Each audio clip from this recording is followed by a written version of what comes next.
Hej, mitt namn är Dobbe Engström och jag spelar för Bull Padel Sverige. Jag har spelat padel i 3-4 år och jag spelar i dagsläget med Vertex-modellen och jag har gjort det tidigare år också. Anledningen att jag kom in på Vertex och valde att spela med Vertex är för att när man började spela så ansåg man väl att man var väldigt duktig, man var bra på att avgöra bollar, man ville spela aggressivt, man ville inte ta det lugnt och spela fin padel, så att det blev Vertexen som är ett diamantformat rack, topptungt, vilket hjälper till väldigt mycket i smashen. Och det var väl där som backhandspelare man ville skina, så att det här racket passade mig alldeles utmärkt. Numera har jag fortsatt spela med det här racket också och jag tycker det är extremt skönt. Den ruggade ytan gör också att man får väldigt bra beat. I alla slag egentligen, men framförallt när man använder smashen eller bandejan eller skär sin volley. Numera har jag dock lite planer på att kanske gå över till Vertex-kontrollen. Och det är den här. Anledningen till att jag är intresserad av att gå över till kontrollversionen är för att det är ett racket som gynnar min spelstil mer. Jag är en forehandspelare numera och jag har en ganska defensiv spelstil. Skillnaden på de här två racketerna är ju att Vertex-kontrollen har en rund yta, en större sweet spot, är mer förlåtande och skulle helt enkelt passa mig bättre, för att som en forehandspelare så är mitt jobb att bygga upp poängen för min partner, försöka missa så lite som möjligt och helt enkelt spela väldigt enkelt. Och därför vill jag ha ett mer lättspelat racket och kunna göra jobbet så effektivt som möjligt. Och då tillåta min partner att kliva in med sin Vertex och smälla till när det är dags. Eller till och med gå in på värstingen hos Bull Padel. Det typiska backhand-racket som alla vill ha. Och det är hackmodellen.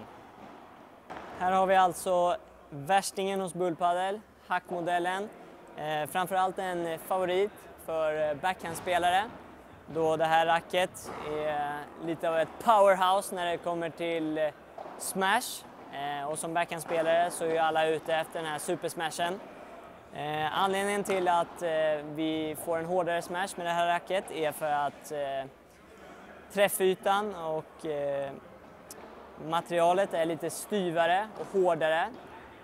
Vilket gör att med rätt träff och en bra teknik så får vi till en riktigt hård smash med det här racket. Men det är lite mer krävande. Hur som helst så finns samma rack i en kontrollmodell. Då har vi egentligen samma specifikationer. Fortfarande den här hårda, styva ytan, vilket gör vid ett bra tillslag får vi väldigt mycket power. Men skillnaden från det här och det tidigare racket, den vanliga hackmodellen, är ju att det här är ett runt racket, vilket erbjuder en större sweet spot och är lite mer förlåtande. Så det här är ett lite mer lättspelat racket, men erbjuder fortfarande väldigt mycket fart. Och det var allt från mig. Nu skickar jag över er till Niklas som ska gå in lite mer på alla specifikationer och detaljer kring racketerna och uppbyggnaden av racketet. Hej! Niklas här på Rackspecialisten. Jag vill börja med att tacka Dobb för hans prestation av racketerna. Vi befinner oss då i hallen där vi precis har provspelat tillsammans med Bull Padel, Vertex och Hack-serien. Om vi börjar lite och kika på Vertex-serien och då specifikt Vertex 03, så är det ett racket som kommer med en vikt på 365-375 gram. Vi jobbar med en diamantform och en balans som ligger högt upp i racket, så alltså topptung. Om man kollar på det nya med den här varianten kontra den tidigare, Vertex 02, så har man den nya teknologin Air React Channel som den kallas för. Vilket betyder att man har öppnat upp i sidan av ramen. Som ni ser så är det en liten öppning här och man har också skårat den lite. Det här är någonting som ska göra att racketen blir lite snabbare i ren luften. Så att både det offensiva spelet så den var lite kvickare helt enkelt, så du får lite mer fart och kraft. Även det defensiva spelet där du snabbt måste hitta rätt i bollen, så ska den vara lite mer lättmanövrerad och snabbare i luften. Just för att du då enkelt ska komma rätt i träffen. Kikar man lite på racketsens uppbyggnad i övrigt så är det då ett racket som kommer med 12K kolfibertrådar per kvadratcentimeter i slagytan.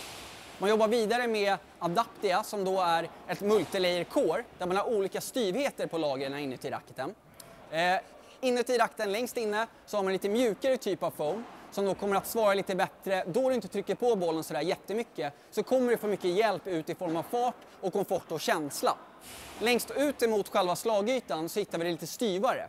Och det hjälper till, om du är en spelare som kan trycka på väldigt mycket så kommer det aktiveras och du kommer få mer kraft och fart utifrån racketen. Den här kombinationen gör då att beroende lite på vilket slag på banan du gör så aktiveras ett foam lite mer än det andra helt enkelt. Kikar vi vidare lite på själva slagytan så jobbar man vidare med det så kallade sandpapperytan då som är struktur som gör att du får lite mer grepp på bollen i till exempel bandejan eller i sliceade volleys eller om du försöker dra ut det med en kickad smash så kommer du få lite mer effekt utifrån racketen helt enkelt. Man jobbar också vidare med, likt tidigare, att du då kan vikta racketet på olika sätt. Antingen sätter du här uppe på racketen och så kan du även ner i pluggen här sätta i en vikt. Så kan du modifiera racket lite utifrån just din smak. Kanske vill du ha det lite mer topptungt, lite mer topplätt eller bara ha lite tyngre racket. Så det här är någonting som går att köpa till varje racket. Lite hur den känns på banan då. Om det är ett racket som vänder sig till dig som är en lite mer offensiva spelaren. Jag tycker i det defensiva spelet där du lätt ska komma snabbt så tycker jag faktiskt att den kändes lite lättare och snabbare genom luften. Det var också någonting mer i den här Adaptia-kärnan likt den tidigare. Jag tycker jag gör att Bullpadels raktar, även om den är diamantformad och ganska svår med det här lite styvare kolfibermaterialet slaget han också, så tycker jag inte att den känns allt för taskig då det kommer fel. Så en relativt komfortabel och fin träffkänsla även om det inte kommer helt rätt i bollen. I det offensiva spelet, det är där den kanske har de största fördelarna. Den svarar jättefint och du träffar lite högre upp i racketen så får du otroligt bra kraft och fart. Den känns inte allt för styv utan ger en ganska skön kombination av den lite styvare känslan men också en ganska komfortabel och inte allt för taskig träffkänsla mot armen. Jättetrevligt racket som jag kan rekommendera till en ganska bred range av spelare. Där du kanske inte ska vara helt nybörjare med tanke på rackets form som gör den lite svårare och att det trots allt är 12K kolfiber. Men har du spelat en del paddel, vill utmana dig själv lite eller är en lite mer avancerad typ av spelare och söker ett lite mer offensivt racket, tror jag att det här är ett jättebra racketval. Racketen kommer också monterad med Hessacore-greppet som det är då greppet som både tycker om man svettas lite om händerna så glider du inte lika mycket på det. Men då framförallt så gör att den blir lite mer skonsam. Så då du träffar bollen känner du inte av vibrationerna lika mycket. Och det är jätteviktigt där ute och jag vet att det finns ganska mycket problem med folk som har problem med armbåge och liknande. Så en jättebra grej att de sätter på det redan vid leverans av racket helt enkelt. Kikar vi vidare lite så har vi då verktygskontroll istället då. Samma teknologi egentligen i racketen rakt av. Skillnaden är att man på den här modellen har en rund utformning och en topplätt balans istället. Så vikten ligger lite mer fördelad längre ner i racketen. Hur det här kändes på banan då? Ja, men det är ett racket som verkligen, som namnet då säger, kontroll. Som vänder sig till den spelaren som antingen kanske är forehandspelaren och är lite mer den spelaren som har en liten defensiva rollen i spelet. Kan även vara ett val för dig som tycker att du har ganska bra kraft själv och kan trycka på bollen mycket och då istället prioritera kontrollen och komforten. Det är också tack vare den runda formen så blir det här ett mer förlåtande racketval jämfört med den vanliga Vertex. Så att är du en spelare som vill testa på den här serien, gillar träffkänslan om man väl kommer rätt, så kommer det här vara ett mycket mer förlåtande och bättre racketval för just dig. Den lite mer topplätta balansen gör ju också att det blir lite snällare racket mot armen. Den känns inte riktigt lika tung att manövrera runt med även om vikten är densamma. Så ett jättebra racket för dig som fokuserar mer på kontroll helt enkelt, men att Vertex 03 då, bra racket för dig som mer vill ha fart och kraft. Vi har ytterligare ett racket som heter att Dobby inte nämnde, kanske för att det är ett racket som han finner lite för mjukt för hans egna spelkvaliteter. Men det är då Vertex 03 Comfort. Det här är ett racket som kommer faktiskt med samma teknologier som de övriga racketerna. Skillnaden är att man jobbar med, i slagytan så har man inte 12K kolfiber, utan istället har man en kombination av både glasfiber och kolfiber. Det här gör ju då att den är lite snällare, lite mjukare och då för dig som jag nämnde tidigare är lite mer nybörjare kanske eller som bara vill vara lite extra skonsam mot armen blir det här ett jättebra racketval. Då det inte alls blir lika styv då du kommer fel till bollen och blir snällare mot armen då helt enkelt. Den är då lik Vertex 03, så diamantformad och topptung. Så det är ett väldigt offensivt racketval. Så då du väl trycker på bollen kommer du få väldigt bra fart, väldigt mycket kraft. Kanske inte den bästa kontrollen i den. Så att, bra racket för den offensiva spelaren som har lite mer förlåtande racketval helt enkelt. Den går också ner 5 gram jämfört med de andra modellerna, så lite lättare, lite mjukare helt enkelt.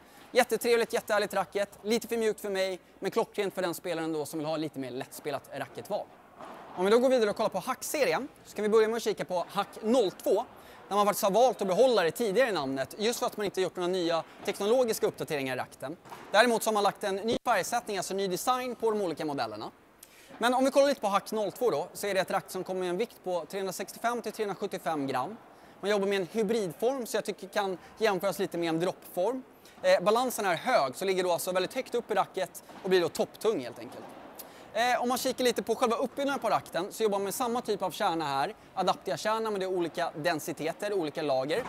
Om man kollar på slagytan så har man något som kallas för trikarbon, som är en annan typ av sätt att väva grafiten på.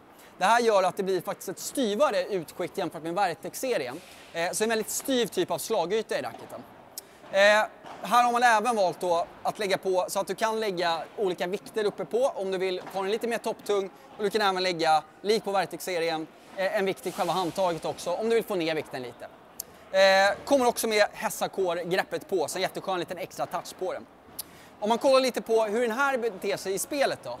Om det här är ett racket som är väldigt styvt just med tanke på den här slagytan, så att jag tycker att i det defensiva spelet kommer du fel så blir du ganska hårt straffad. Ganska svårt att få ut fart i racket om du inte riktigt träffar rätt i sweet spoten som då är lite över själva mitten på racketen. Du får jobba väldigt hårt med att komma rätt i bollen själv, men om du väl lyckas så kommer du få en ganska solid och skön träffkänsla, ska det också sägas. Men som sagt var, kommer du inte riktigt rätt, ganska hårt straffad. Kommer man i det offensiva spelet så skulle jag säga att det här racket är nog det som ger mest fart utav alla rackter i både Vertex och Hack-serien, enligt mig i alla fall. Jag tror att det beror på den här styva typen av slagytan. Så då du väl trycker på ordentligt i smashen, kommer rätt, så kommer du få en riktigt fin katapultfart utifrån racketen. Det blir dock samma sak som i det defensiva spelet. Kommer du inte riktigt rätt, ja, då kommer du känna av en lite mer död känsla och du kommer inte alls få samma fart utifrån den. Så att det här racket vänder sig till dig som är en lite mer avancerad spelare som vet mer i att du kommer ganska mycket rätt i racketen, du kan jobba rätt, du kan läsa av bollens bana och då vill ha så mycket fart och kraft som det bara går utifrån racket. Då tror jag jättemycket på det här valet. Är du lite mer nybörjare eller har lite problem med armen, ja, då tror jag nog att man ska hålla sig borta för att den som sagt blir ganska taskig då det inte kommer rätt. Men jättetrevligt racket så länge du kommer rätt i träffen och trivs med mycket fart och mycket kraft i ditt spel. Kollar vi vidare på hackkontrollen då, så är det samma sak där med vikterna, att du kan vikta upp den och den kommer också med Hessacore på. Samma uppbyggnad i övrigt, förutom då formen och balansen på racket. Här kommer den alltså med en rund form istället och så jobbar med en topplätt balans, så vikten ligger fördelat långt ner i greppet. Vad det här gör då? Ja, men det blir absolut mer kontroll och precision. Kräver dock ganska mycket det här racket också, just med tanke på att man har samma typ av utskick. Så du måste jobba mycket rätt och komma rätt i träffen. Men det blir lite mer förlåtande tack vare den runda balansen. Så här kan väl en lite bredare range-spelare som vet med sig att man gillar ett styvare racketval, tror jag kommer kunna välja det här racket istället då. Tack vare att den då är så pass styv, så även om det är kontrollracket som vänder sig till precisionsspelaren, kanske forehandspelaren som då inte är den personen som avgör bollen lika mycket, så tycker jag ändå att tack vare styvheten, då du väl är på nät, kommer rätt i träffen och trycker på väldigt ordentligt, så svarar den ganska bra i form av fart också. Så jämförelsevis den här mot Vertex-kontrollen till exempel, ger den här mer fart och kraft då du väl kommer rätt, men blir ju då ganska död i träffen då du kommer lite mer fel. Så ganska avancerat racketval för att vara en rund modell, men för dig som vet med att du då gillar den här lite mer stabila, solida träffkänslan som det blir med ett styvare racket, så det här kommer bli ett jättetrevligt och skönt kontrollracket. Kan man också att det kommer även här en Hack Comfort då, som jag vet att Dobbe inte heller där pratade om. Här är samma sak, att man jobbar med en kombination av både kolfiber och glasfiber i slagytan. Den kommer i en diamantform och går ner ungefär 5 gram i vikt jämfört med de andra modellerna. Det här är då ett racket för dig som vill testa på Hack-serien, gillar serien generellt, men tycker att de här andra modellerna blir lite för styva och lite för taskiga då man kommer fel. Så ett offensivt racket som passar dig som gillar att avgöra poängen, men som vill ha ett lite snällare racket mot armen, eller bara då helt enkelt inte riktigt känner att du kommer rätt så pass ofta i träffen att du vågar dig på att testa de här lite svårare modellerna. Mycket bredare racket-range där, allt ifrån spelare som bara har lite problem med armen, gillar den här lite mer mjukare, skönare träffkänslan, eller då som jag sa, lite mer nybörjare, tror jag kommer inte ett jättebra racketval i just den här modellen. Summa summarum med alla rackterna, jättetrevligt att testa. Jag personligen trivdes väldigt mycket med Vertex, den vanliga modellen, Vertex 03 då. Jag tycker man har lyckats ganska bra med den nya teknologin. Jag tycker man fick lite mer kraft och fart. Den kändes ganska nätt ändå i handen trots en topptung balans. Sen tycker jag att den betedde sig ganska kvickt på banan. Och jag gillar också att det är lite mjukare jämfört med Hack-serien då. Men det är smak och tycke. Undrar du lite om vilken av alla de här modellerna som skulle passa just dig bäst? Hör av dig till oss på Rackspecialisten så ska vi försöka guida lite utifrån din nivå och vad du söker helt enkelt i form av spelartyp på banan.